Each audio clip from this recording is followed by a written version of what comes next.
राधे राधे। आज सोमवती अमावस्या व्रत कथा कहेंगे। एक समय की बात है, एक साहूकार था। 7 बेटे और एक बेटी थी। सभी बेटों का विवाह हो चुका था, जबकि बेटी अविवाहित थी। इस बात से साहूकार और उसकी पत्नी बेहद परेशान थे। साहूकार एक साधु का भक्त था। साधु भिक्षा लेने आते और आशीर्वाद देते।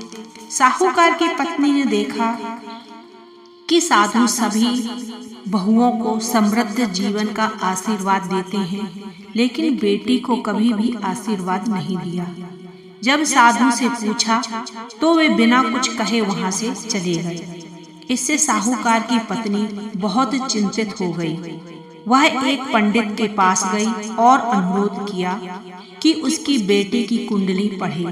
जब पंडित ने पढ़ी तो बताया कि अगर बेटी का विवाह हुआ तो शेष जीवन विधवा के रूप में बिताना पड़ेगा। लेकिन पंडित ने ये भी कहा कि अगर बेटी दीप पर रहने वाली धोबिन से सिंदूर ले, उसके बाद सोमवती अमावस्या व्रत रखे, इससे भाग्य बदल सकता है।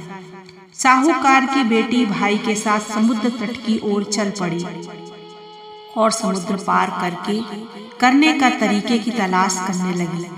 तभी देखा कि वहां गिद्ध का घोंसला था। वहां एक सांप पेड़ पर चढ़ गया।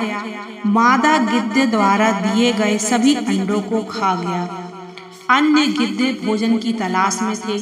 सांप के इस नियमित व्यवहार से परिवार तबाह हो गया। लड़की ने उस सांप को मार डाला और गिद्धों को उस परेशानी से मुक्त कर दिया। गिद्ध बहुत खुश हुए और समुद्र पार करने में, द्वीप तक पहुंचाने में मदद की। जब साहूकार की बेटी आई और छिपकर धोबिन की सेवा की, धोबिन प्रसन्न हो गई और बोली कि कुछ मांग ले।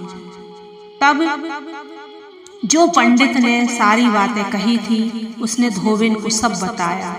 धोबिन ने अपने हाथों से सिंदूर देकर उसकी खुशहाली की कामना की और समृद्ध विवाह का आशीर्वाद दिया।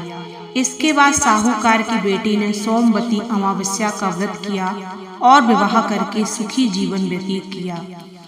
नवविवाहिता सबसे पहले 108 पान धान से रखती हैं, तुलसी की पूजा और उनकी 108 परिक्रमा लगाती हैं और खाने से लेकर, लगाने से लेकर वस्तुएं, कपड़े, जेवर, जिसकी जितनी क्षमता हो, जीवन भर जो भी सोमवती अमावस्या आती है लगाती हैं और सुहागनों में उन वस्तुओं को बांटते हैं। और यह भारतवर्ष में बहुतायत स्थानों में मनाया जाता है। बोलो सोमवती अमावस्या की जय। राधे राधे।